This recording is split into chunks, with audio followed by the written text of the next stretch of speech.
The Galactic Navy Parade was an event the Empire broadcast to every corner of its territory, a declaration of strength. Colossal ships glided past the review platform in flawless formation, their hulls gleaming in reflected starlight.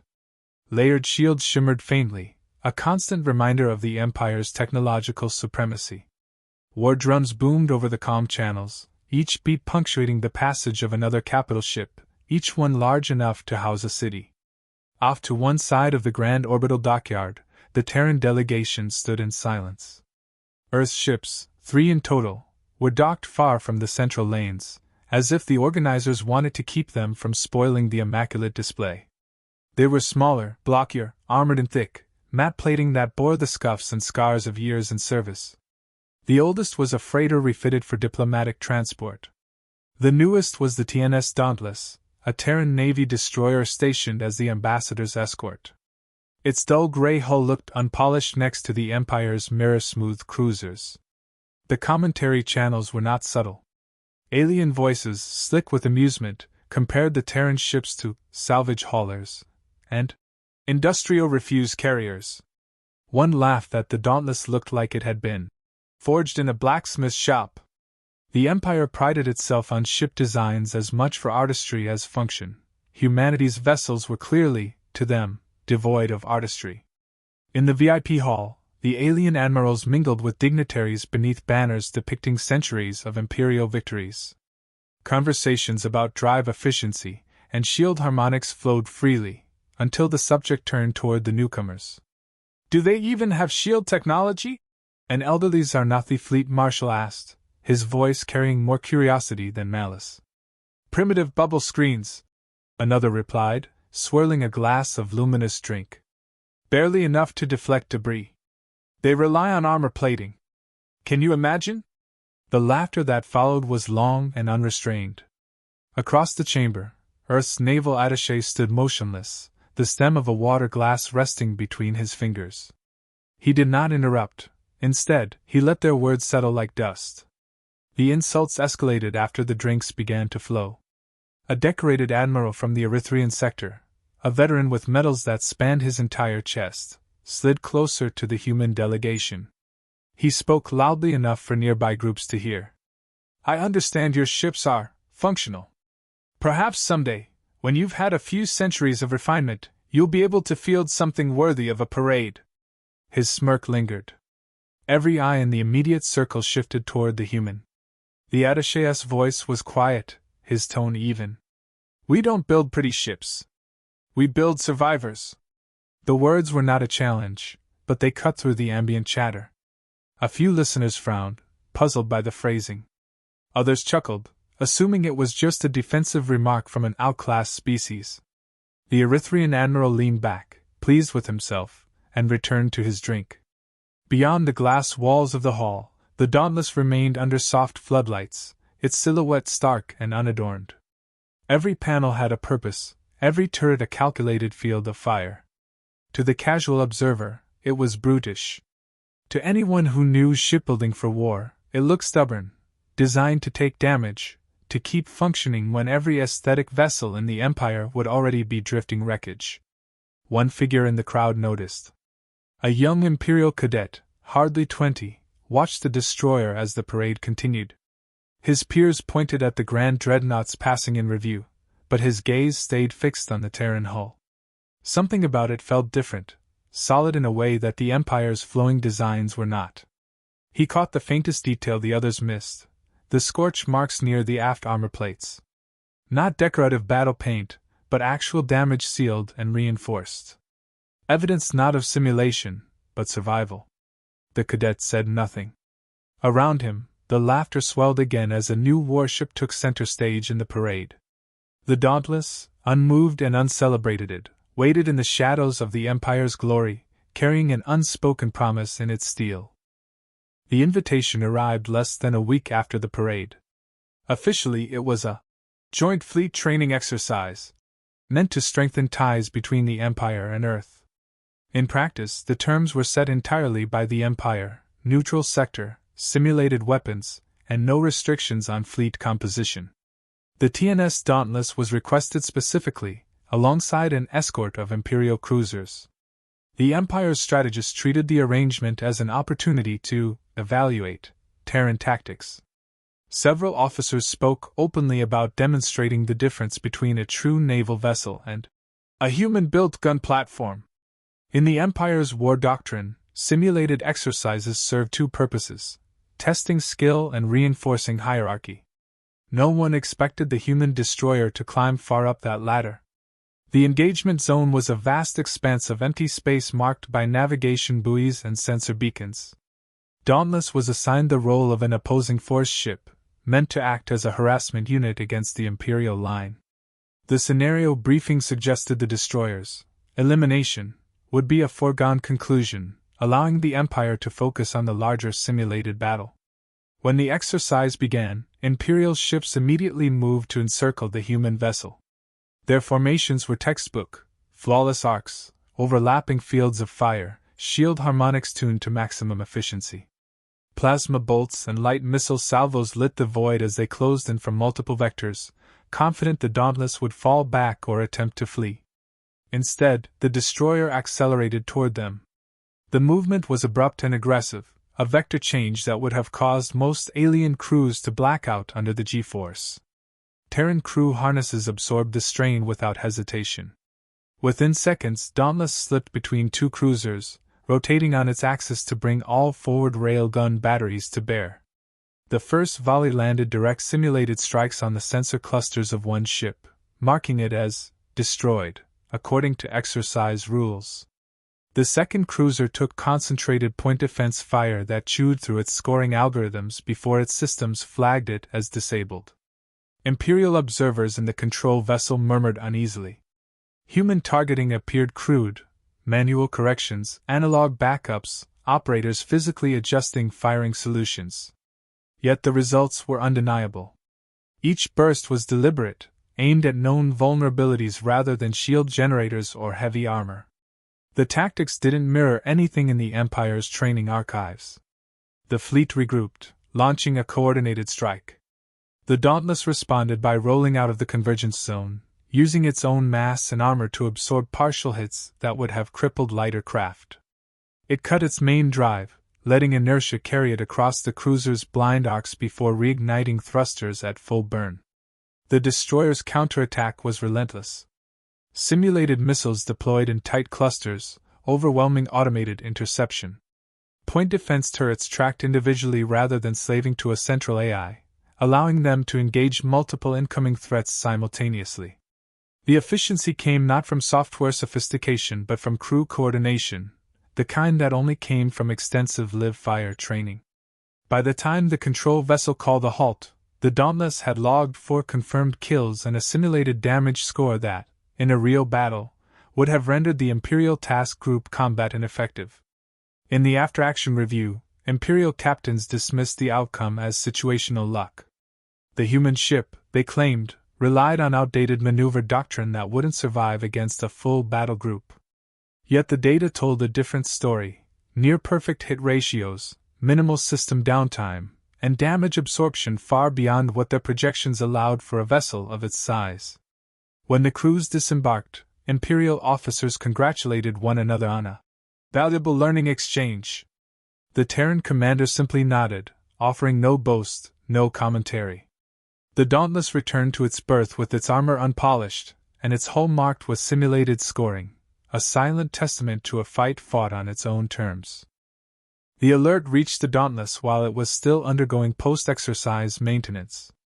A fringe colony on the Empire's border had come under attack from a pirate fleet aligned with a warlord known for targeting poorly defended settlements. Imperial command scrambled to assemble a response, but the nearest heavy task force was days away. Only 2 ships were close enough to intervene, the Dauntless and an Imperial frigate. The frigate's captain urged waiting for reinforcements, citing the pirates' numbers and firepower. The Terran commander refused, noting that by the time help arrived, the colony would be stripped bare or destroyed. Imperial doctrine valued overwhelming force, human doctrine valued immediacy.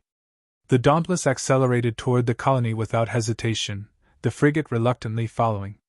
Long-range scans revealed over a dozen hostile ships in orbit, ranging from converted freighters with heavy guns to true warships retrofitted from stolen Imperial hulls. Civilians were already evacuating to surface shelters. The pirates struck first, targeting the incoming destroyer with mass fire meant to cripple it before it could close. Plasma impacts and missile detonations lit across the Dauntless S armor. The ship did not break formation. Layers of reinforced plating absorbed the punishment, bleeding off energy through vented heat panels. Return fire came in the form of railgun slugs. Dense projectiles accelerated to a fraction of light speed. The first salvo tore through the lead pirate cruiser's shields as though they weren't there. A second ripped its hull open, venting debris and crew into space. Panic rippled through the attackers. Imperial weapons relied on energy exchanges, giving enemies time to react. Kinetic fire from the Terran ship arrived with no warning, no visible beam, only destruction. The Imperial frigate engaged from a distance, peppering targets to draw attention away from the destroyer. Dauntless ignored conventional engagement ranges, driving directly into the heart of the formation. Point defense turrets spat tungsten and laser fire, shredding incoming missiles before they could detonate. The crew operated as if in a drill, concise commands, rapid adjustments, no wasted movements. Midway through the engagement, the pirates shifted tactics, concentrating on the frigate in hopes of breaking the smaller Imperial ship. The Dauntless pivoted, interposing itself between the attackers and its reluctant ally. Several hits slammed into its broadside, shearing off external plating and wrecking one of its sensor arrays. Internal systems rerouted without delay, secondary sensors feeding targeting data to the gunnery crews. Seizing the moment, the destroyer executed a high-G burn, skirting dangerously close to the colony's upper atmosphere. The maneuver disrupted hostile targeting locks, allowing the ship to use atmospheric drag to mask a mass missile launch. Rising back into open space, the missiles arced around the planet, appearing on pirate sensors too late for effective interception.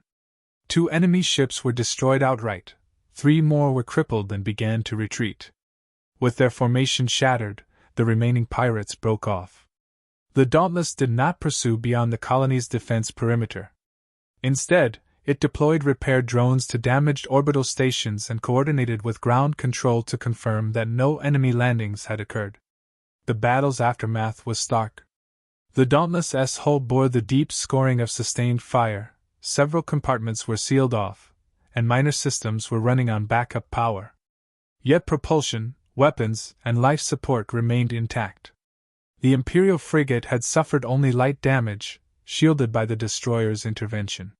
For the Empire's observers, the engagement was a revelation. The destroyer's resilience under concentrated fire, and its brutal offensive efficiency defied every assumption they'd made about human engineering. Reports from the frigate's crew noted that the Dauntless S actions had almost certainly prevented the colony's destruction. When the 2 ships returned to port, Imperial officers were already requesting combat data logs. The Terran commander submitted them without commentary. The results spoke for themselves. The reprieve lasted less than a month. Recon fleets reported that the pirate warlord had returned, this time commanding a force triple the size of the one that had struck the border colony. Their objective was clear: erase any symbol of resistance, starting with the system that had humiliated them. Imperial command rushed to assemble a defensive line, but even with reinforcements, the numbers favored the attackers. The Dauntless volunteered for the front line without hesitation. The Empire's battle plan placed heavy cruisers and battleships in a long-range formation, intending to thin the enemy ranks before they closed. The destroyer's commander rejected the assigned position, instead requesting authority to operate as an independent strike vessel. Imperial admirals balked until the colony's governor, remembering the previous battle, endorsed the decision. As the fleets met, Imperial warships opened fire from maximum engagement distance. Particle beams and plasma torpedoes flared across the void, forcing the pirates into evasive maneuvers. The Dauntless ignored the standoff exchange entirely, cutting its profile low and burning hard toward the densest cluster of enemy ships. Its electronic countermeasures lit the spectrum with false signals, sensor ghosts, and scrambled targeting data, blinding hostile fire control systems. Enemy salvos still landed. The destroyer's armor absorbed some, deflected others, and shrugged off glancing hits that would have bypassed lighter shielding. Instead of slowing, it accelerated, closing the range to the point where railguns could be fired with devastating precision. Each slug punched through multiple layers of hull before exiting in a plume of vaporized metal. The pirate's flagship redirected its escorts to block the destroyer's advance. The Dauntless answered with a broadside of torpedoes, their warheads tuned for maximum kinetic impact rather than explosive yield. Armor plates buckled, internal decks collapsed, and 2 escort ships drifted out of control within seconds. Closing to knife-fighting range, the destroyer's gunners targeted engine compartments and weapon mounts, systematically disabling ships rather than annihilating them outright. This denied the enemy the chance to self-destruct in desperation, a tactic the pirates had used before. The battle's rhythm shifted. What had begun as a massed assault broke into a series of chaotic skirmishes as the destroyer carved gaps into the enemy formation. Imperial captains watched in disbelief. Their own vessels, heavily reliant on automation, faltered when primary systems took damage. Human crews adapted instantly. Redundant power feeds came online within moments of a hit. Damaged turrets were bypassed or manually repaired mid-combat. The Dauntless S bridge operated with terse, clipped orders, every officer anticipating the next maneuver without prompting. At the height of the engagement, the destroyer charged directly at the flagship. Sustained railgun fire hammered the warlord's vessel, tearing through bulkheads until the main reactor housing ruptured. A shockwave rippled through nearby ships as the flagship split apart, venting plasma and wreckage. Pirate morale broke instantly. Retreat turned into a rout. Imperial capital ships advanced, mopping up stragglers, but it was clear where the momentum had shifted. The Dauntless, hull scorched and studded with impact craters, maintained combat readiness until the last hostile signature vanished from sensors. When the fleet regrouped, the Empire's admiral approached the Terran commander over secure comms. His words were measured, edged with something rare in his rank, respect. The Empire had seen resilience before, but never this kind of relentless, close-quarters ferocity combined with an unyielding will to protect. In the official battle record, the victory was credited to combined fleet action. Unofficially, every officer present understood that without the destroyer's charge, the line would have collapsed. The Dauntless had not only survived, it had forced the enemy to break. The return to port was marked not by ceremony, but by the slow, deliberate docking of a ship that had absorbed more punishment than most vessels could endure. The Dauntless slid into berth under its own power, hull plates scorched and dented, sections still sealed from the last engagement. Repair crews from multiple species moved in immediately, some out of duty, others simply to see the Terran destroyer up close. Imperial engineers walked the length of its frame, tracing the jagged lines where enemy fire had torn through the outer armor. They noted the layered plating, the redundant bulkheads, the modular weapon mounts that allowed guns to be swapped in hours rather than weeks. What struck them most was the absence of fragility. There was nothing on the Dauntless that was purely aesthetic. Every inch was built for survival and function.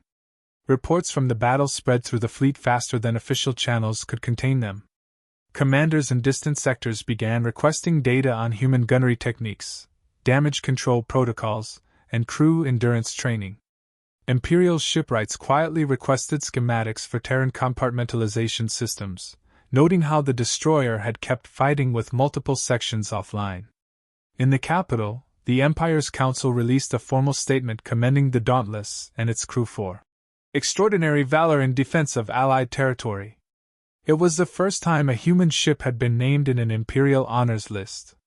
Behind closed doors, the Council's Defense Committee debated how Terran design philosophy might be incorporated into future builds. Among the rank and file, the change was more immediate. Crews who once mocked human ships now spoke with a different tone.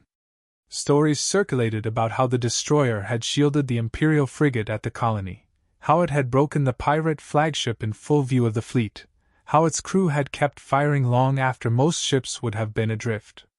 Each retelling added weight to the image of a vessel that simply refused to die. The Terran commander met with the Imperial Admiral in a private briefing room. No political aides, no media, just two officers discussing the reality of war. The admiral admitted, without reservation, that his fleet had underestimated both the technology and the people behind it. The commander's response was simple. "We don't build to impress. We build so our people come home." There was no boast in the words, only certainty born of necessity. In the weeks that followed, joint training exercises were restructured. Instead of being token participants, Terran ships were integrated as equal elements in fleet maneuvers. The Dauntless itself became a subject of study, its engagements dissected frame by frame in military academies. Tactical analysts highlighted not just its weaponry, but the way its crew used human adaptability to exploit openings machines couldn't anticipate. Beyond the military, the story resonated across the Empire's civilian worlds. News feeds replayed segments of the battle footage, showing the moment the pirate flagships split apart under the destroyer's guns. Commentators debated whether the rise of Terran warships signaled a shift in the balance of power. Merchants and frontier settlers began to regard human-escorted convoys as a guarantee of safety. When the destroyer finally departed the dockyards after weeks of repair and refit, its hull was patched but not polished, its profile unchanged. No banners or ceremonial colors marked its departure. It accelerated steadily out of the system, its transponder broadcasting nothing more than a call sign and destination. For those who had seen it fight, the image was enough, a reminder that strength was not measured in elegance or reputation, but in the ability to endure, adapt, and win. In the silent corridors of the Empire's fleet headquarters, the name Dauntless was entered into the operational registry with a new designation, Priority Asset. And from that point on, no one in the galaxy laughed at Earth's ships.